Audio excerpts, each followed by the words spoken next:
Kenapa sih popularitas itu tidak penting? Popularitas itu kan sejenis pengakuan orang. Dalam bentuk yang dalam biasanya munculnya pujian-pujian orang, kekaguman orang pada kita, sehingga kita terus jadi pusat perhatian. Ini kalau tidak hati-hati bisa membuat kita tergelincir, membuat kita sombong, membuat kita angkuh.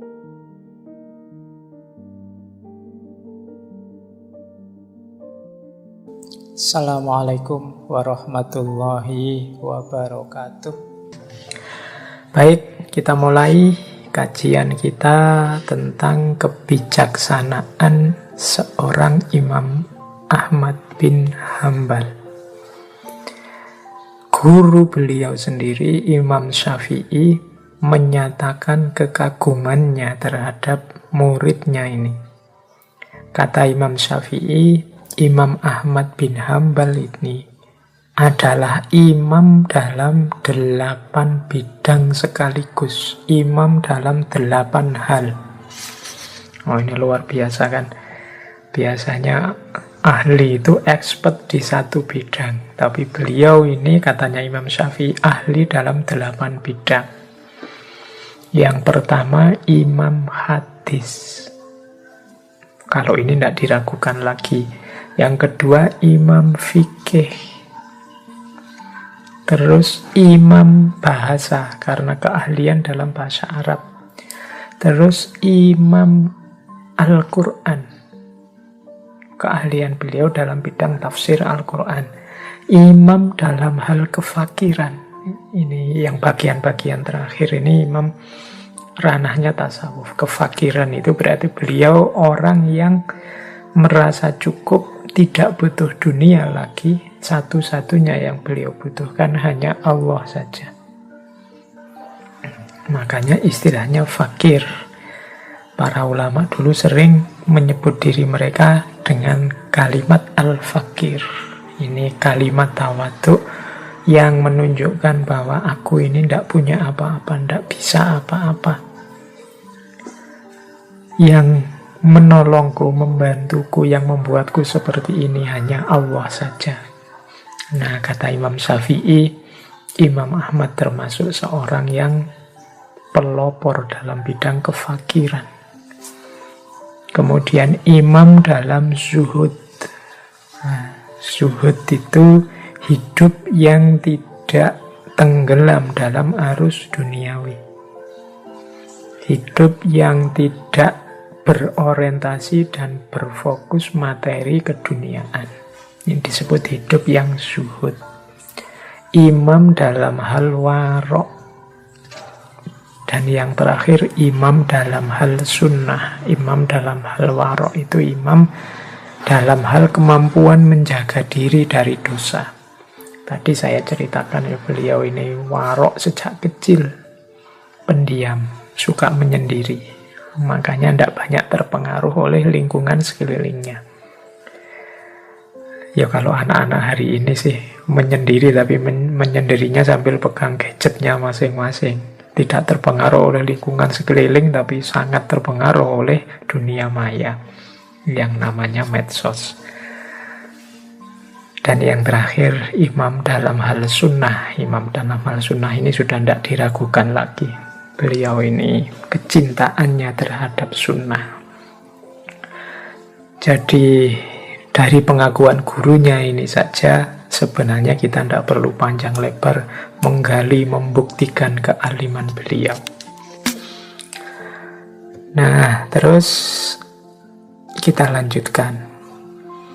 Imam Ahmad ini dikenal sangat cinta dengan hadis, memberi porsi besar terhadap sunnah, termasuk nanti dalam hukum, dalam fikih. Ini saya beri informasi sedikit, meskipun kita ngajinya tidak fikih ya.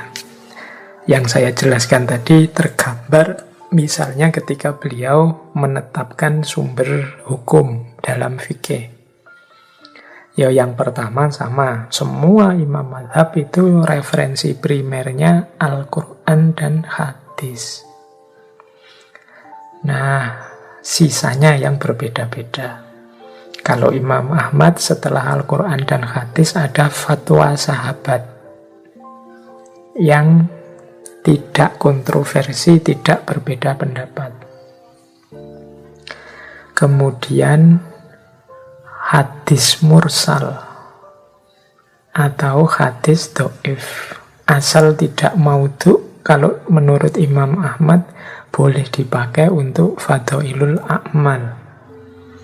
Jadi tidak sebagai keputusan hukum. Ini menunjukkan bahwa beliau memberi porsi lebih besar kepada hadis, tidak kesusu melakukan kias dengan akal pikiran kita. Termasuk tadi tentang fatwa sahabat, itu kalau ada perbedaan pendapat, kalau Imam Syafi'i ya ditarjih secara kias dengan akal. Tapi kalau Imam Ahmad, kalau ada perbedaan pendapat, pertama-tama dicek nabrak Al-Quran apa hadis, enggak. Mana yang paling dekat dengan Al-Quran dan hadis, itu yang dipakai. Nah, ini salah satu gambaran betapa beliau ini memang memberi porsi yang sangat besar kepada hadis dan sunnah. Oke, itu gambaran tentang profil beliau. Untuk lebih jelas lagi, sekarang kita masuk belajar dari hikmah hidup beliau. Nanti setelah itu kita belajar dari nasihat-nasihat beliau. Kita belajar cara hidup seperti apa sih yang melahirkan orang besar sebesar Imam Ahmad ini. Coba kita dengarkan ya ceritanya putra beliau langsung, Abdullah bin Imam Ahmad, tentang kebiasaan-kebiasaan Imam Ahmad. Siapa tahu kita bisa meniru ya. Terus kita bisa hafal Al-Quran, hafal 1 juta hadis. Biaunillah. Gaya hidup seperti apa sih Imam Ahmad ini? Katanya Imam Abdullah, beliau cerita begini. Imam Ahmad itu, ayahku itu selalu melaksanakan sholat setiap hari dan malam tidak kurang dari 300 rakaat. Jadi sehari semalam itu sholatnya beliau itu rakaatnya bisa mencapai 300. Namun setelah jatuh sakit akibat cambukan yang membuatnya lemah, maka ia hanya mampu melaksanakan sholat setiap hari dan malam sebanyak 150 rakaat. Saat itu usia beliau mendekati 80 tahun. Jadi di antara kebiasaannya Imam Ahmad itu sholat sehari semalam, kalau dihitung rakaatnya bisa nyampe 300. Tapi setelah beliau mengalami siksaan akibat mihnah tadi, tubuh beliau mulai tidak fit lagi sehingga kuatnya hanya separuhnya. Ini kalau urusan sholat. Terus setiap hari beliau ini membaca 7 surat panjang. Jadi kalau ngaji yang dipilih surat-surat panjang. Sehari bisa sampai 7 surat. Surat panjang itu ya bagian-bagian awal Al-Quran itu kan panjang-panjang itu. Al-Baqarah, Ali Imran, itu kebalikannya kita ya. Kalau kita kan milih surat-surat pendek biar cepat. Jangan-jangan kalau kita bahkan mau ngaji saja sudah syukur. Hari ini budaya kita ngaji itu kelihatannya tidak terlalu wow lagi. Kalau budaya medsos gadget sih populer. Kalau TikTok sih di mana-mana ada. Bahkan kalau di tempat saya kok tiba-tiba ada suara orang ngaji keras-keras gitu. Terus pertanyaannya, ada orang meninggal di mana? Karena kedengaran suara ngaji itu biasanya pas ada orang meninggal. Imam Ahmad ini kalau ngaji dipilih dalam sehari surat-surat panjang. 7 surat-surat panjang. Dan beliau minimal menghatamkan Al-Quran 7 hari sekali. Jadi itu kebiasaan beliau, minimalnya dalam 7 hari sekali. Kalau kita kan bisa menghatamkan Al-Quran setahun sekali. Biasanya pas Ramadan. Itu pun tidak selalu sukses. Sering-sering hanya niatnya saja menghatamkan terus tidak nyampe. Oke, jadi itu kebiasaan beliau. Kemudian malam hari beliau ini seperti gurunya. Malam hari itu dibagi 3. Kalau Imam Ahmad setelah sholat isya sekitar 1 jam, kemudian beliau tidur ringan, tidur sebentar, kemudian bangun sholat dan sampai pagi melakukan aktivitas mujahadah, berdoa, mendekat kepada Allah. Ini malam-malam beliau. Itu kalimat yang terakhir itu tadi sedikit saya singgung. Aku pernah mendengar ayahku pada waktu sahur berdoa untuk satu kaum dengan menyebut nama-namanya. Ia banyak berdoa dan menyembunyikannya. Jadi ini cerita putra beliau bahwa Imam Ahmad ini suka mendoakan orang, meskipun orangnya tidak tahu. Jadi kebalikannya kita ya, kalau hari ini kita banyak sekali pamer akan mendoakan orang. Ada temannya pergi, ya saya doakan semoga selamat di jalan. Ada temannya melakukan apa, ya saya doakan. Tapi kalimat yang kita ucapkan ini seringkali basa-basi. Kita tidak secara serius akan mendoakan dia. Setelah itu kan kita tidak terus setelah sholat kita doakan, ya Allah semoga teman saya yang tadi dalam perjalanan selamat. Kemungkinan kita yang tidak melakukan itu. Tapi kalau Imam Ahmad sebaliknya.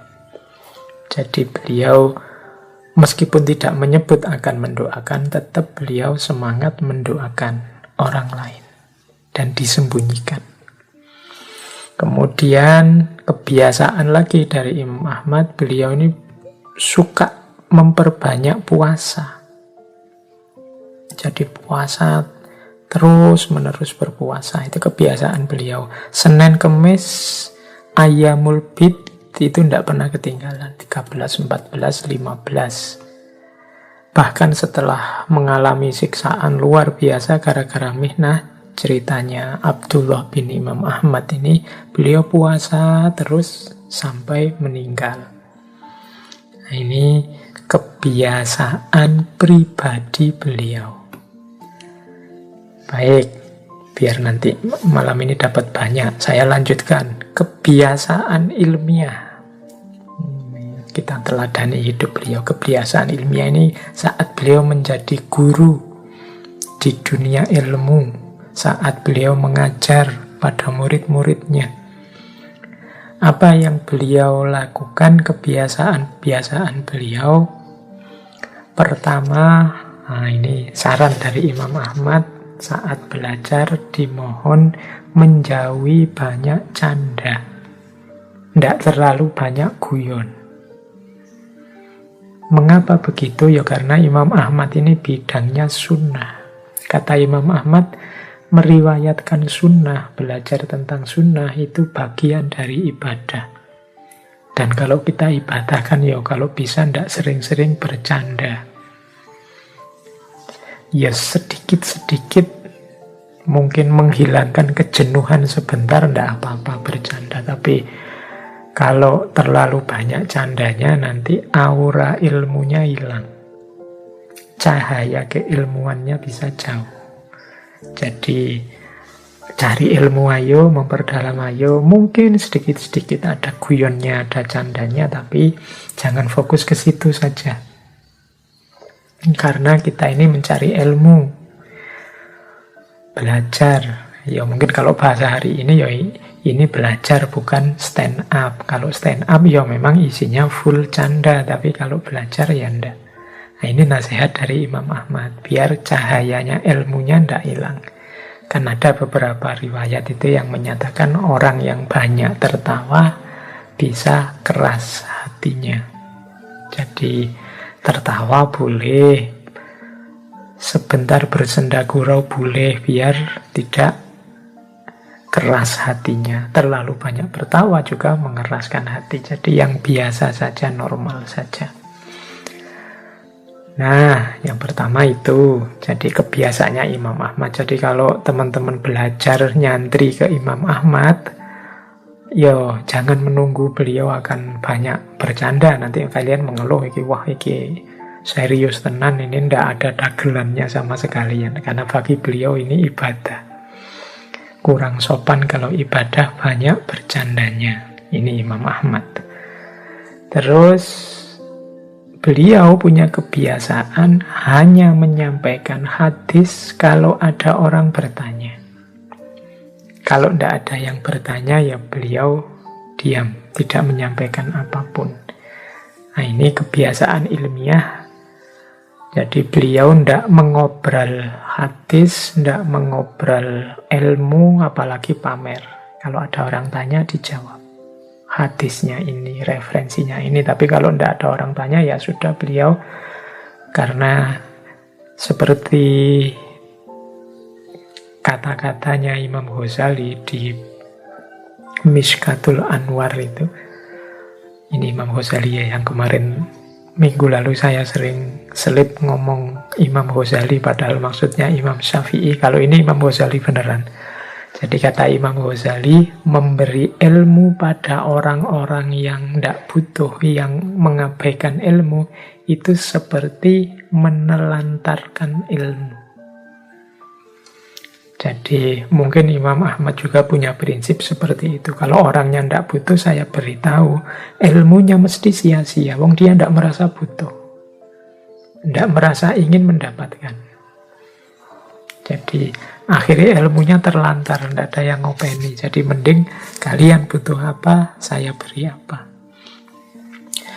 Oke, berarti ngaji malam hari ini semoga yang hadir teman-teman yang memang membutuhkannya. Kalau merasa belum butuh, coba dicarilah sedikit-sedikit bagian dari ngaji ini yang mungkin manfaat untuk teman-teman, biar ilmunya tidak terlantar.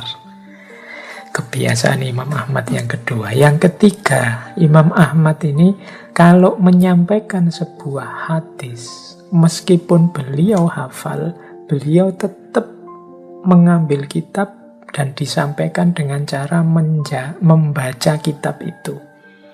Untuk menjaga saat beliau menukil biar tidak keliru. Jadi meskipun beliau hafal, beliau tidak pamer hafalannya, tapi lebih fokus kalau memang mungkin ada kitabnya yang tertulis, membuka kitab. Biar tidak salah, biar tidak keliru. Karena ya meskipun orang itu hafal, sekali-sekali juga bisa terpeleset. Tapi jalan lebih aman adalah membaca.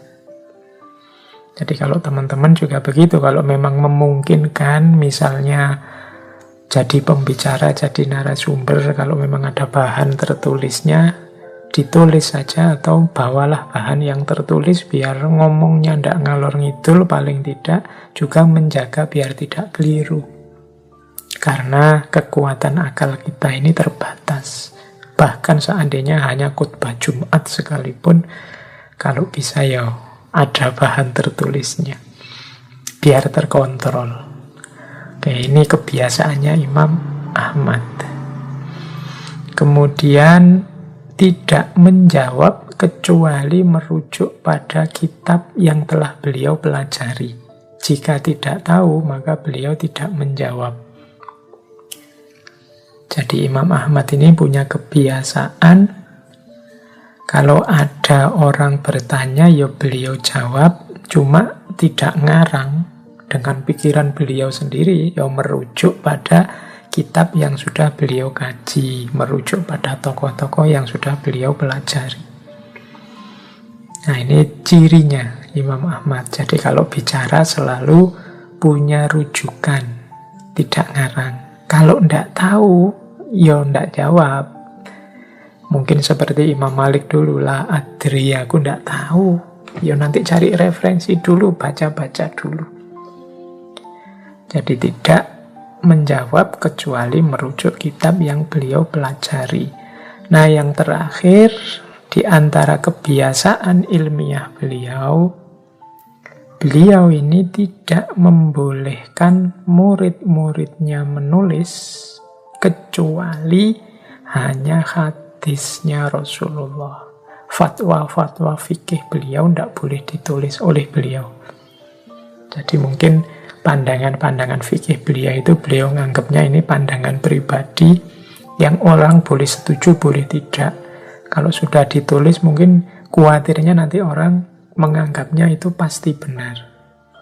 Nah, ini diantara ketawaduan beliau. Tulislah yang memang asli sumbernya dari Rasulullah, bukan yang pendapatku. Fatwa itu kan bagaimanapun ijtihadnya beliau. Ini ketawaduan beliau. Tapi apa ndak boleh Pak kita mengikuti fatwa-fatwa beliau? Ya boleh. Justru menunjukkan kita sadar diri. Wong ulama sebesar Imam Ahmad saja setawadu itu, apalagi kita yang tidak ada apa-apanya.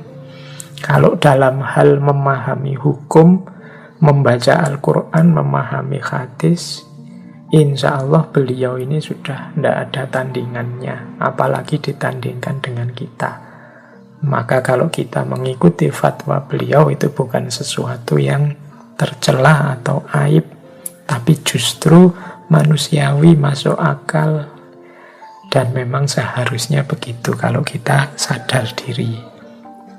Jadi kita mengikuti Imam Syafi'i, mengikuti Imam Ahmad, Imam Malik, Imam Abu Hanifah, itu bukan berarti menunjukkan kita tidak independen atau kita tidak mau berusaha sendiri, tapi menunjukkan kesadaran bahwa kita ini tidak level kalau dibandingkan mereka. Ya tetap kita kaji, kita pelajari, kita cari dalil dasar pemikiran mereka.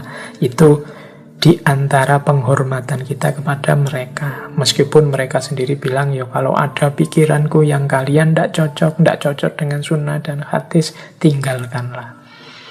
Itu bagi saya bukti ketawaduan beliau-beliau. Justru menunjukkan keulamaan, kecendekiawaan mereka. Baik, ada satu lagi keistimewaan dari Imam Ahmad. Tadi saya bilang beliau ini pendiam, suka menyendiri. Nanti sampai tua sebenarnya ada sesuatu yang sangat menggelisahkan beliau, yaitu popularitas. Jadi beliau ini sangat gelisah dengan popularitas beliau sendiri. Ini berlawanan dengan kita ya. Kita hari ini kan mengejar populer, mengejar viral, mengejar like, mengejar komen, mengejar retweet, mengejar popularitas. Tapi Imam Ahmad kebalikannya. Ada beberapa quotes yang saya bawa dari Imam Ahmad tentang popularitas ini. Saya bawa 4 di antaranya. Yang pertama, saya ingin bersembunyi di lembah Mekah hingga saya tidak dikenal. Saya ini diuji dengan popularitas. Jadi popularitas bagi Imam Ahmad ternyata ujian. Kalau kita kan seringkali popularitas ini tujuan. Kalau ada orang tidak kenal kita, kalau ada orang tidak ngerti kita datang orang cuek itu kan kita tersinggung, kita marah. Tapi Imam Ahmad malah, kalau bisa saya ingin bersembunyi di lembah Mekah. Yang kedua, berbahagialah orang yang dijadikan Allah tidak terkenal. Wah, ini saya dan teman-teman harusnya bahagia ya. Kita kan bukan orang terkenal, kita orang biasa-biasa saja semuanya. Meskipun diam-diam kita memendam hasrat untuk terkenal. Mungkin lewat medsos, mungkin lewat tampilan-tampilan kita atau gaya kita di depan orang lain. Tapi sebenarnya kita tidak dibuat populer oleh Allah, itu membahagiakan. Yo, ureanya panjang. Nanti teman-teman, seandainya ada di antara kita hari ini yang terkenal, silahkan dirasakan nanti repotnya orang terkenal, sumpeknya orang terkenal. Saya membayangkan artis-artis yang sangat terkenal itu, betapa susahnya hidup tiap hari jadi pusat perhatiannya orang. Kadang-kadang mau marah Ndak bisa karena nanti ada yang memberitakan. Mau jengkel ndak boleh, mau melakukan apa ndak bisa karena nanti diberitakan. Oh, repot. Jadi berbahagialah orang yang dijadikan Allah tidak terkenal.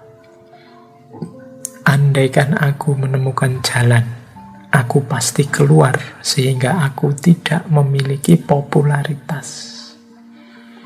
Ini prinsipnya Imam Ahmad. Sayangnya beliau ini memang ulama besar, dibutuhkan oleh umat. Beliau jadi kiblat dan rujukannya umat. Mau tidak mau, beliau jadi sasaran, tujuan, tempat bertanya, fokus keilmuannya umat. Yang ini hakikatnya menggelisahkan beliau. Jika seseorang benar-benar menyadari nilai dirinya, lalu apa untungnya ia mengharapkan pujian dari manusia? Kalimat dari Imam Ahmad ini sebenarnya memperjelas mengapa sih popularitas itu tidak penting. Popularitas itu kan sejenis pengakuan orang. Dalam bentuk yang dalam biasanya munculnya pujian-pujian orang, kekaguman orang pada kita, sehingga kita terus jadi pusat perhatian. Ini kalau tidak hati-hati bisa membuat kita tergelincir, membuat kita sombong, membuat kita angkuh. Kata Imam Ahmad, kalau orang itu sudah ngerti bahwa dia benar, bahwa dia baik, yang dia lakukan sudah lurus semua, tidak ada pentingnya lagi pengakuan orang, pujian orang. Kadang-kadang orang menunggu pengakuan, menunggu pujian orang itu karena dia belum yakin apa yang saya lakukan ini baik enggak sih, benar enggak sih. Itu kan kita nunggu komennya orang, kita menunggu pujiannya orang. Kata Imam Ahmad berarti ya kita belum benar-benar sadar, belum benar-benar tahu kalau yang kita lakukan itu baik atau benar. Kalau sudah yakin benar, yakin baik, ya kita tidak akan menunggu apakah orang suka atau tidak, memuji atau tidak. Urusannya mereka. Saya yakin yang saya lakukan baik dan benar. Kita kan misalnya foto karena ingin dianggap ganteng, terus kita share, nunggu orang like semua. Begitu banyak yang bilang, wah ganteng nih, wah tambah cakep aja, wah tambah mulus aja, wah kita terus muncul rasa berarti aku memang ganteng. Itu berarti semula kita tidak yakin kita ganteng, nunggu komen orang. Atau jangan-jangan kita ingin menipu diri saja. Oke, baik. Ini tentang popularitas. Menurut Imam Ahmad. Jadi beliau ini sebesar itu, sealim itu, sesoleh itu, sebenarnya beliau tidak ingin dikenali, tidak ingin populer. Kalau bisa beliau ingin sembunyi saja di lembah Mekah.